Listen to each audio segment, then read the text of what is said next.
शासन निरासरता जे है महाश्रमण गणपाल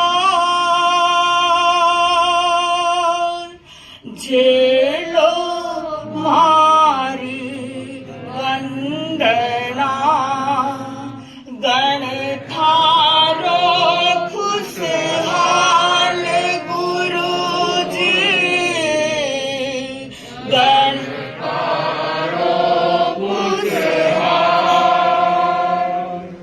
गण के गणपाल परम श्रद्धास्पद युग प्रधान आचार्य प्रवर के चरणों में वंदना। ज्ञान योग, भक्ति योग, कर्म योग की साधिका श्रद्धेया साध्वी वरा द्वय के चरणों में भावभीनी वंदना। मंच पर विराजमान साध्वीवृंद, उपस्थित बंधु और बहनों, एक बार का प्रसंग। लंका विजय के बाद श्री राम उदास बैठे हुए थे। हमें भी प्रस्थान करना है दिल्ली से, लेकिन उदास नहीं है।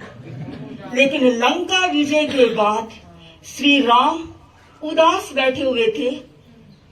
लक्ष्मण आए, देखा राम उदास है और कहते हैं, लक्ष्मण ने उस समय कहा, भैया आप उदास क्यों हो?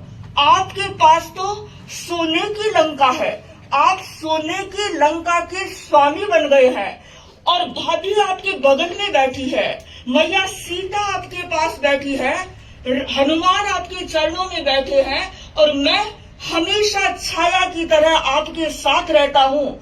फिर आप उदास क्यों हैं? आप उदासी को त्यागिए और इस सोने की लंका पर राज कीजिए।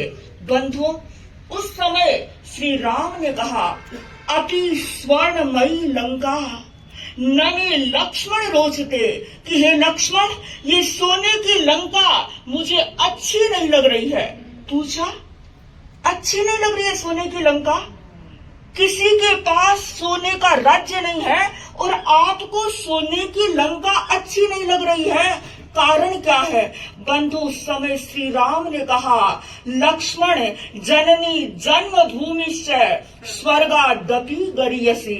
बंधु, श्री राम ने तो ये कहा कि जननी जन्मभूमिश्च स्वर्गादपि गरीयसी, पर मैं ये कहना चाहती हूँ बंधुओं, संघपतिश्च स्वर्गादपि गरीयसी, संघपतिश्च स्वर्गादपि गरीयसी। बंधुओं, ये हमारा धर्म संघ, ये हमारे धर्म गुरु, हमारे गुरु आचार्य महाश्रवण जी, जिनकी कोई शानी नहीं है, सबसे महान है, सबसे बढ़कर है। बंधुओं, हम सौभाग्यशाली हैं कि हमें जिन शासन मिला है और परम सौभाग्यशाली है कि हमें तेरा पंथ जैसा शासन मिला है और तीर्थंकर अवतारी सिमंदर स्वामी के तुल्य आचार्य महाश्रवण जी का नेतृत्व मिल रहा है। बंधुओं, हमारा तेरा पंथ धर्म संघ रत्नों की खान है, छोटे मोटे रत्न नहीं। आज तो नकली वो कंकर भी आते हैं। उमेश जी बैठे हुए बहुत सारी बातें जानते होंगे।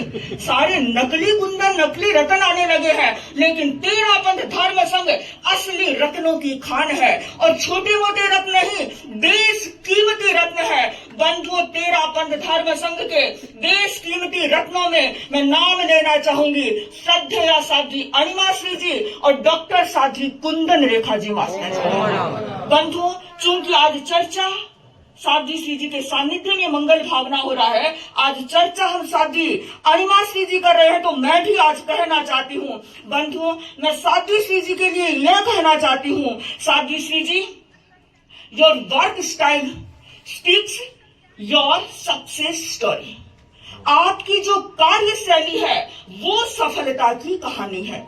बंधुओं, अभी जो भी मंच पर आ रहे थे, चर्चा कर रहे थे, आपके 2 वर्ष का प्रवास सफलतम रहा। क्यों? ऐसी चर्चा थी ना, सफलतम रहा। और मैं सोच रही थी सफलता के बिंदु क्या हो सकते हैं, किसका चातुर्मास सफल होता है, कौन व्यक्ति सफल होता है।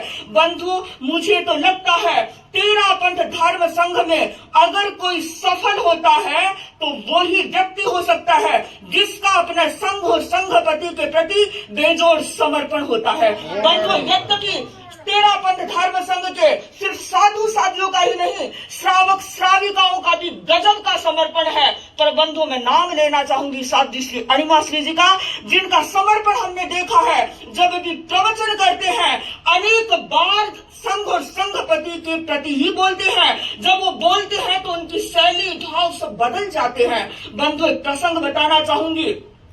श्रद्धेय साध्वी श्री जी का 2009 का चातुर्मास अहमदाबाद में था और अहमदाबाद के श्रावकों ने परम पूज्य आचार्य महाप्रज्ञ जी से निवेदन किया था कि गुरुदेव, इस बार अहमदाबाद में कोई सक्षम सिंघाड़ा, प्रबुद्ध सिंघाड़ा भेजना।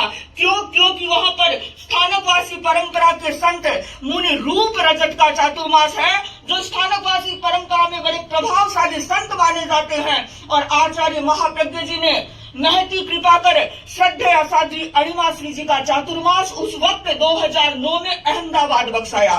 बंधुओं, अनेक बार रूप रजत मुनिवर से साध्वी श्री जी का मिलन हुआ और बंधुओं जब जाने वाले थे तो अचानक मुनि रूप रजत तेरापंथ भवन शाही बाग में आए और हमें पता चला मुनि श्री आए तो साध्वी श्री जी भी बाहर आए। और आते ही रूप रजत ने कहा, साध्वी जी तुमने तो सबको बांध लिया, साध्वी जी तुमने तो सबको बांध लिया।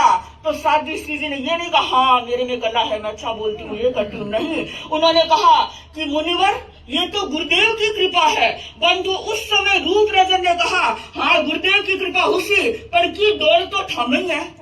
बंधु, उस समय ये नहीं कहा, उन्होंने तुरंत कहा कि मुनिवर ये डोल भी उनका दिया हुआ है।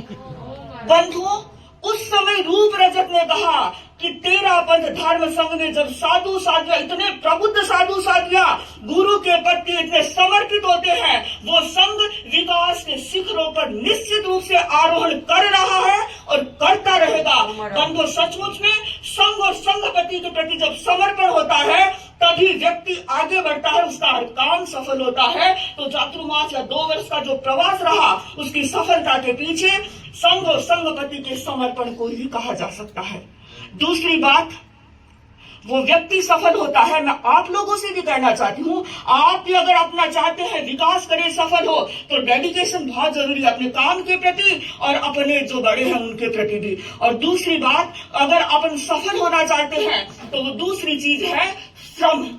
साध्वी श्री जी श्रम की गंगा है, जहां भी जाती है श्रम की धार बहाती है। आप सबने देखा इस 2 वर्ष के प्रवास में केवल दिल्ली महानगर को नहीं संभाला, उन्होंने पूरे एनसीआर, दिल्ली एनसीआर को संभाला है। नोएडा, रणधीर जी बैठे हैं, नोएडा का प्रवास बहुत अच्छा हुआ। फरीदाबाद, बहुत सारे फरीदाबाद से भी भाई बहन आज आए हुए हैं, अध्यक्ष महोदय भी आए हुए हैं। फरीदाबाद में भी लंबा प्रवास 2 बार का हुआ साध्वी श्री जी का, तो वहां पर भी गए, गुड़गांव में भी गए और आज गाजियाबाद सभा क्षेत्र के लोग भी उपस्थित होंगे और गाजियाबाद में भी साध्वी श्री जी का प्रवास रहा। और मुझे लगता है जो कौशाम्बी है और जो वैशाली है वो साध्वी श्री जी का जागृत किया हुआ क्षेत्र है। और बंधुओं, पूरा सहादरा क्षेत्र और इधर हम चले जाते, लेकिन भाग्य था रुक गए। और पीतमपुरा का पूरा चौखला, चाहे मॉडल टाउन है, चाहे कीर्ति नगर है, चाहे त्रिनगर है, चाहे शास्त्री नगर है, चाहे मानसरोवर गार्डन है, पूरा जो पीतमपुरा का एरिया, सारी कॉलोनी ले लेती हूँ, एक एक घर को बरसा है, शालीमार बाग है, एक एक घर को बरसा है। और बंधु, केवल बरसा ही नहीं, युवा पीढ़ी को तैयार किया है। और जब विहार कर रहे हैं तो देख रहे हैं हमारे कर्मठ अध्यक्ष लक्ष्मीपत जी बैठे हैं, और जब विहार कर रहे हैं तो बड़ा जुलूस साथ में चलता है,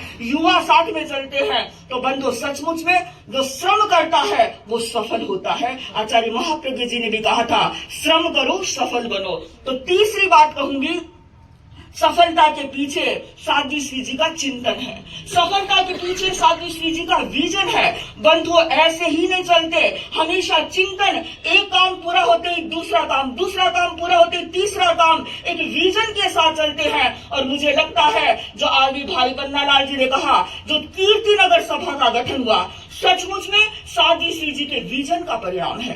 बंधुओं, जब भी कीर्तिनगर में प्रवास किया तो साध्वी श्री जी को लगा कि कीर्तिनगर में सभा बननी चाहिए, और हमें प्रसन्नता है कि साध्वी श्री जी विहार कर रहे हैं। उससे पहले पहले कीर्तिनगर सभा का शपथ ग्रहण समारोह भी हो गया है। और चौथी बात बहुत कहना चाहती हूँ, लेकिन समय बहुत कम है, तो मैं चौथी बात कहूंगी, सफल वह होता है जो क्या करता है, फिर मेहनत भी करता है, विजन भी होता है, फिर उसके साथ मैनेजमेंट भी होना चाहिए। साध्वी श्री जी का मैनेजमेंट भी बड़ा गजब का है। बंधु बहुत बार पूछते, महाराज आप तो MBA वालों को भी पीछे छोड़ रहे हैं, तो मुझे तो लगता है आप मैनेजमेंट के गुरु हैं। सचमुच में गजब का मैनेजमेंट होता है। बंधु, जो परिषद बैठती है तो मन करता है देखते चले जाए, तो आपका मैनेजमेंट भी बड़ा गजब का है। इसलिए इस चातुर्मास में सफल चातुर्मास हुआ। और अंतिम बात, बहुत कुछ कहा जा सकता है, अंतिम बात कहना चाहती हूँ कि सफलता के पीछे अपना पुण्योदय भी काम करता है।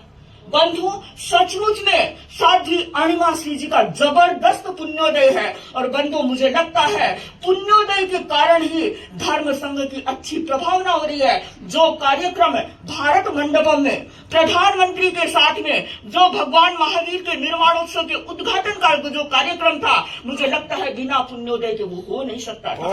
ये पुण्योदय है साध्वी श्री जी का। जो विज्ञान भवन में कार्यक्रम हुआ वो पुण्योदय है साध्वी श्री जी का। जो संसद में कार्यक्रम हुआ वो पुण्योदय है साध्वी श्री जी का। और जो श्रावक समाज को संभाला, जो नए कार्यक्रम हुए, वो पुण्योदय है साध्वी श्री जी का। और मुझे लगता है उस पुण्योदय में आज एक पुण्योदय डॉक्टर साध्वी कुंदन रेखा जी मास्टर जी के सानिध्य में ये मंगल भावना, यद्यपि मंगल भावना तो आप सब देते हैं, लेकिन ये पुण्योदय है कि आप भी हमें मंगल भावना दे रहे हैं। बंधु, साध्वी कुंदन रेखा जी मास्टर जी हमारे धर्म संघ की एक प्रबुद्ध साध्वी है, विज्ञ साध्वी है, विवेकी साध्वी है, मिलनसार साध्वी है, ओजस्वी साध्वी है, दबंग साध्वी है। बंधु, सचमुच में कल से हम आए हैं, मन बाग बैठे रहते हैं और इतनी भक्ति कर रहे हैं, मन प्रसन्न हो गया। मुझे लगता है ये साध्वी श्री जी के पुण्योदय का ही परिणाम है। तो पुण्योदय से ये काम हुआ और सबसे बड़ी गुरु कृपा बरस रही है, इसलिए काम हुआ। और सबसे बड़ी उपलब्धि हमारी बहन हिमांशी बैठी है, ये सबसे बड़ी उपलब्धि है कि एक वैरागन को भी साध्वी श्री जी ने तैयार किया है। तो ये भी आपका ही पुण्योदय है। और बंधु, मुझे लगता है ये पुण्योदय है तभी ये दिल्ली महानगर मिला। तो आज मैं ये कहना चाहती हूँ, दिल्ली शहरी ओ मन ने भायो, दिल्ली शहर मन ने भायो, काम करन में आनंद आयो, काम करन में आनंद आयो, दिल्ली शहर ओ मन ने भायो, काम करन में आयो। बादशाह एक मैं सत्यों को भी गाना समझ लेते जी आएंगे अपन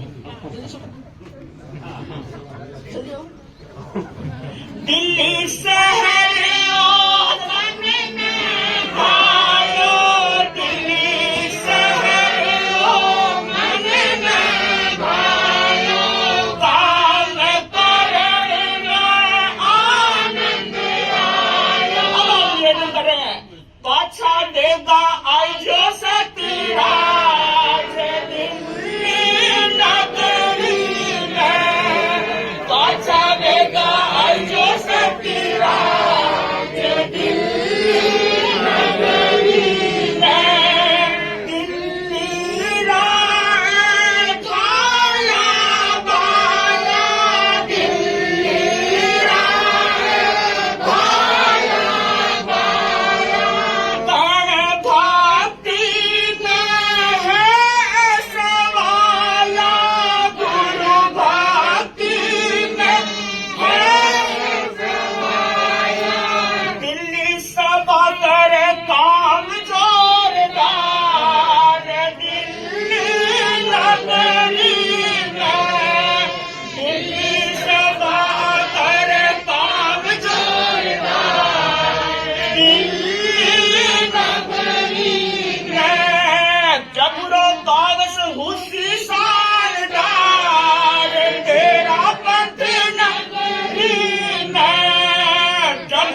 बस हम यही मंगल कामना करते हैं।